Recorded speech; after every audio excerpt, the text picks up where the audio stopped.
नमस्कार दोस्तों, मैं ओम प्रकाश प्रजापति। आज हम आपको लेकर चलते हैं नोएडा की ओर।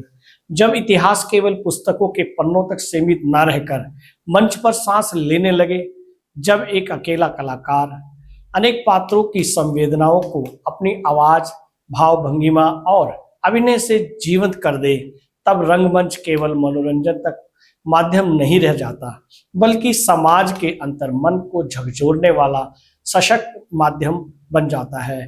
ऐसा ही अविस्मरणीय क्षण 16 जुलाई को Asian academy of film and television AAFT Noida के सभागार में देखने को मिला, जहां अद्विक पब्लिकेशन द्वारा प्रकाशित चर्चित उपन्यास 81 miles a to untold story का 1 घंटे का प्रभावशाली एकल रंगमंचीय मंचन प्रस्तुत किया गया। भारत पाकिस्तान विभाजन की त्रासदी पर आधारित इस संवेदनशील कथा को लेखक, निर्देशक एवं अभिनेता नवीन कुमार भास्कर ने अपने अद्भुत सोलो अभिनय के माध्यम से ऐसी जीवंतता प्रदान की कि पूरा सभागार मानो 1947 के उन दर्दनाक पलों का प्रत्यक्ष साक्षी बन गया। एक ही कलाकार ने अनेक पात्रों की मन स्थितियों, भावनाओं और संघर्षों और रिश्तों की टूटन को जिस सशक्त ढंग से प्रस्तुत किया, उसके दर्शकों को आरंभ से अंत तक अपनी सीटों से बांधे रखा। नाटक केवल विभाजन की ऐतिहासिक घटना का चित्रण नहीं था, बल्कि यह मनुष्यता, विस्थापन, पिछड़ने और परिवार के टूटते विश्वास, सांप्रदायिक विद्वेष और शांति की आकांक्षा का अत्यंत संवेदनशील दस्तावेज बनकर सामने आया। प्रस्तुति ने यह संदेश भी दिया कि सीमाएं देशों को बांट सकती हैं, लेकिन मानवता की संवेदनाओं को कभी विभाजित नहीं कर सकती। मंचन के दौरान सभागार में कई ऐसे क्षण आए जब दर्शकों की आंखें नम हो गई। संवादों की मार्मिकता, प्रकाश एवं ध्वनि संयोजन, प्रभावशाली अभिव्यक्ति और नवीन कुमार भास्कर की अभिनय क्षमता ने पूरे वातावरण को भावनात्मक बना दिया।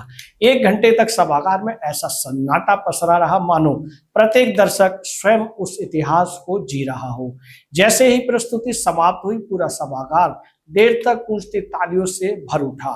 यह तालियां केवल एक कलाकार के उत्कृष्ट अभिनय के लिए नहीं थी, बल्कि उस इतिहास, उस पीड़ा और उस मानवीय संवेदना के प्रति सम्मान का प्रतीक थी, जिसे मंच पर अत्यंत प्रभावी ढंग से प्रस्तुत किया गया था। कार्यक्रम के मुख्य अतिथि श्री संदीप मारवाह ने अपने संबोधन में कहा कि साहित्य और रंगमंच समाज के संवेदनशील दर्पण है। ऐसी प्रस्तुतियां नई पीढ़ी को इतिहास से जोड़ने के साथ साथ मानवीय मूल्यों को भी सुदृढ़ करती हैं। उन्होंने कलाकार एवं पूरी रचनात्मक टीम को इस प्रभावशाली प्रस्तुति के लिए बधाई दी। इस अवसर पर विशिष्ट अतिथि के रूप में श्री अशोक गुप्ता, डॉक्टर शालिनी अगम, श्री लक्ष्मी शंकर वाजपेयी, श्री आलोक यात्री, श्री सुभाष चंद्र, सुश्री वंदना यादव, श्री ओम प्रकाश प्रजापति, श्री देवेंद्र शर्मा, शिवराज, शकील अहमद सहित साहित्य, पत्रकारिता, रंगकर्म के सामाजिक क्षेत्र से जुड़े अनेक गणमान्य व्यक्तियों की गरिमामय उपस्थिति रही। सभी अतिथियों ने इस प्रस्तुति को समकालीन समय में अत्यंत प्रासंगिक बताते हुए कहा कि विभाजन की त्रासदी को केवल इतिहास की घटना नहीं, बल्कि मानवता के लिए सीख के रूप में याद रखा जाना चाहिए। सभागार खचाखच भरा हुआ था। साहित्य प्रेमियों, विद्यार्थियों, रंगकर्मियों तथा कला संस्कृति से जुड़े लोगों की बड़ी संख्या में कार्यक्रम में सहभागिता रही। दर्शकों की सक्रिय उपस्थिति और प्रस्तुति के प्रति उनकी भावनात्मक सहभागिता ने यह सिद्ध कर दिया कि सार्थक साहित्य और गंभीर रंगमंच आज भी समाज में अपनी गहरी प्रासंगिकता बनाए हुए है। 81 miles a to untold story, यह मंचन केवल एक नाटक नहीं, बल्कि इतिहास, साहित्य और रंगमंच का ऐसा सशक्त संगम था, जिसने दर्शकों को अतीत की त्रासदी से रूबरू कराते हुए वर्तमान में शांति, सद्भाव और मानवीय एकता के संदेश को नई ऊर्जा के साथ स्थापित किया। यह प्रस्तुति इस बात का प्रमाण भी बनी कि जब साहित्य मंच पर उतरता है तो वह केवल कहानी नहीं कहता, बल्कि समाज के भीतर संवेदनाओं की नई चेतना भी जगाता है। आज जब विश्व के अनेक हिस्सों में संघर्ष, विस्थापन और सामाजिक विभाजन जैसी परिस्थितियां पुनः चिंता का विषय बनी हुई है, ऐसे समय में इस प्रकार की रंगमंचीय प्रस्तुति केवल सांस्कृतिक आयोजन नहीं, बल्कि मानवता के पक्ष में एक सशक्त सांस्कृतिक हस्तक्षेप है। 81 miles a to untold story ने यह संदेश पुनः स्थापित किया कि कला की सबसे बड़ी शक्ति मनुष्य को मनुष्य से जोड़ना है। और यही किसी भी सर्जन की सबसे बड़ी सफलता है। दोस्तों, आपने देखा कि 81 माइल्स उपन्यास को श्री नवीन भास्कर जी ने अपने द्वारा अनेक पात्रों की प्रस्तुति दी रंगमंच पर। दोस्तों, इस प्रस्तुति ने लोगों को सोचने पर मजबूर कर दिया। इतनी मार्मिक रचना, इतनी मार्मिक प्रस्तुति रही कि लोगों के आंखों में आंसू आ गए। आप भी देखें, देखकर बताएं कि आपको ये स्टोरी जो भारत पाकिस्तान विभाजन के लिए एक संदेश है, भावी पीढ़ी के लिए एक जरूरत है कि हमने कैसे आजादी प्राप्त की। इस वीडियो को देखें और अपने भाव, अपने मन स्थिति को इस वीडियो के कमेंट्स बॉक्स में अवश्य लिखें। नमस्कार। What message do you want to give to the young artist after seeing Naveen sir's play? Naveen Bhaskar has performed so beautifully, it is worth praising many times. I'm thoroughly impressed by the script. 1 hour, 20 minutes, non-stop, single artist on stage and holding more than 400 people at the same time. It's remarkable. And the whole sole purpose of bringing this play into this campus is just to tell the people that there is one thing which is called spirituality, humanity, which is over and above religion.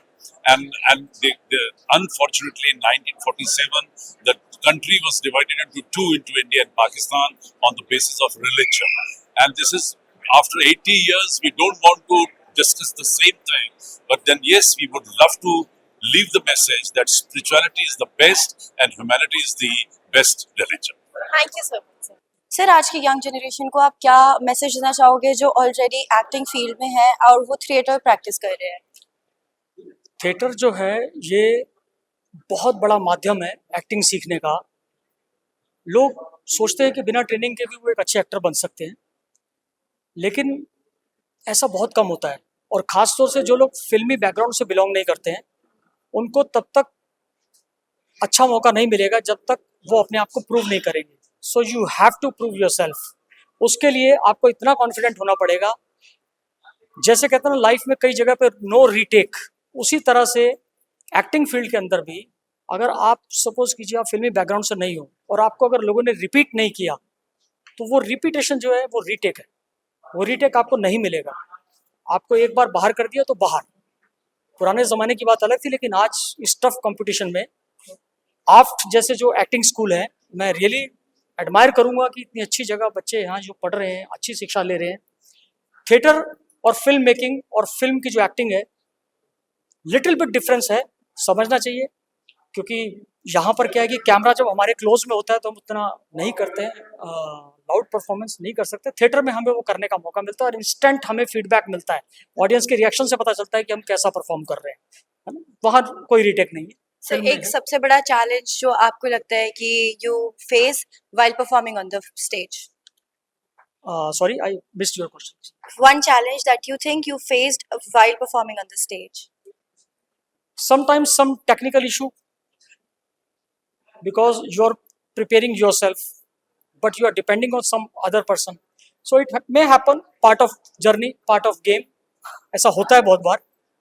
बहुत सारी चीज़ें होती हैं। Theatre में एक term बोले गए, जब मैं श्रीराम सेंटर में था, श्रीराम सेंटर से मैंने एक्टिंग कोर्स जब किया, तो वहाँ एक चीज़ सिखाई गई, गिवन सर्कमस्टेंसेस। गिवन सर्कमस्टेंसेस वो होता है कि जब हम परफॉर्म करते हैं, मैं अकेला जब परफॉर्म करता हूँ तो मेरा जिन्होंने मेकअप किया, दिव्या, मेरी वाइफ पल्लवी भास्कर, ये कॉस्ट्यूम भी उन्होंने ही डिज़ाइन करके कि इस तरीके का कॉस्ट्यूम होना चाहिए। तो बहुत सारे लोग, इस मेहनत के पीछे बहुत सारे लोग होते हैं। जैसे फिल्म में आपको सिर्फ एक एक्टर नज़र आता है कि यार ये इसकी फिल्म है, ऐसा नहीं होता है, उसमें बहुत लोगों की मेहनत होती है। तो यही कहना चाहूँगा। आपको चैलेंजेस को तो फेस करना ही पड़ेगा, you can't avoid. Thank you so much. So that was really inspiring. Thank you very much. I am really आफ्ट के लिए। So मैं रियली दिल से आभारी हूँ संदीप मारवा जी का, आफ्ट का, ICMEI। आप सब लोगों ने इतना अच्छा मुझे एक प्लेटफॉर्म दिया। मुंबई में मैं इसके 3 शो कर चुका था और काफ़ी सफल शो हुए, इंडस्ट्री के काफ़ी सारे लोग आए और बहुत जल्द इसके ऊपर एक बहुत बड़ी फिल्म बनने जा रही है। तो देखो, ऊपर वाले ने चाहा तो आप लोग इसे बड़े पर्दे पर भी देखेंगे। तब तक इसे रंगमंच पर जितना जी सकता हूँ उतना जीऊँगा। Thank you so much thank you sir. Sir आज का प्ले देखने के बाद आपको क्या लगता है कि ऐसा क्या मैसेज था जो आज की यंग जनरेशन को डिलीवर हुआ हो, जो उसने बहुत ज्यादा हेल्प की हो जेनजीज को समझने के लिए कि ये स्वतंत्र भारत की कीमत क्या है? बहुत ही अच्छा लगा आज जो हमने रेगुलर 1 घंटा करीब 20 मिनट की जो हमने भास्कर जी की आवाज में जो हमने जानकारी ली है, उससे हमारे युवाओं को ये पता लगेगा, उस आज़ादी की कीमत का पता लगेगा कि किस तरह से जान माल का नुकसान हुआ, किस तरह की यातनाएं झेलनी पड़ी, तब जाकर हमें यह आज़ादी मिली है। अगर ये इस तरह की उपन्यास या इस तरह की मूवी या इस तरह की बातचीत हमारी युवा पीढ़ी को नहीं मिलेगी, तब तक उनको आज़ादी का महत्व नहीं पता लगेगा। और मैं तो कहूँगा कि इस तरह के उपन्यास भास्कर जी के द्वारा और अन्य लेखकों के द्वारा आने चाहिए, ताकि हमें आज़ादी का महत्व पता लगे। मैं बहुत एक्साइटेड हुई। सबसे पहले तो ये कि जैसे उन्होंने कहा ना, इस पे कोई रीटेक नहीं होता। आपको एक ही शॉट में अपने मन की बात कहनी है और 100 पेज की किताब को आपको 1 घंटा 20 मिनट में प्रेज़ेंट करना और दर्शकों को बाँध के रखना। सबसे बड़ी चीज़ कि बहुत सारी चीज़ें हमें भी नहीं पता कि हम जिस आज़ाद देश में रह रहे हैं, जिस स्वतंत्र भारत में रह रहे हैं, उसके लिए कितने लोगों ने कुर्बानियाँ दी हैं। और मैं चाहती हूँ जैसे आप जर्नलिस्ट हैं, आगे वाली जनरेशन इसको समझे कि जो भी कुर्बानियाँ गई हैं वो व्यर्थ ना जाएँ और अपने देश को प्रोटेक्ट करके रखो आप लोग। मेरे लिए बहुत खास इसलिए था कि मैं जब अटल बिहारी वाजपेयी जी हमारे प्राइम मिनिस्टर लाहौर गए थे, तो मैं गया था उसको लाइव करने के लिए, कमेंट्री करने के लिए। तो मैं वो अटारी बागा सब जो था तो सारा वही मैं याद कर रहा था। वहाँ के लोग देखिए, ISI वो सब भूल जाइए, पॉलिटिक्स भूल जाइए, इतना प्यार मिलता है पाकिस्तान के लोगों से, इतनी इज्जत मिलती है कि कमाल है, आप भूल नहीं सकते। तो मेरे लिए तो बहुत ये नाटक इसलिए भी खास था कि आज का जो दौर है, जबकि पूरे हिंदुस्तान को एक दफे फिर से जैसे सिविल वार की तरफ घसीटा जा रहा है, जहां नफरत की आंधियां बहाई जा रही हैं, उस दौर में इस तरह का कोई प्ले हो रहा है, इससे बढ़िया आज की तारीख में कुछ हो नहीं सकता। इट वाज ब्रिलियंट, बहुत साधुवाद, बहुत बहुत मुबारक। नवीन भास्कर जी बहुत लंबी उम्र जिए और इसी तरह शो करते रहे। Thank you so much. अगर आप ये वीडियो YouTube पर देख रहे हैं तो हमारे चैनल को सब्सक्राइब करें और बेल आइकन को दबाना ना भूलें। अगर आप Facebook पर ये वीडियो देख रहे हैं तो हमारे पेज को लाइक करें।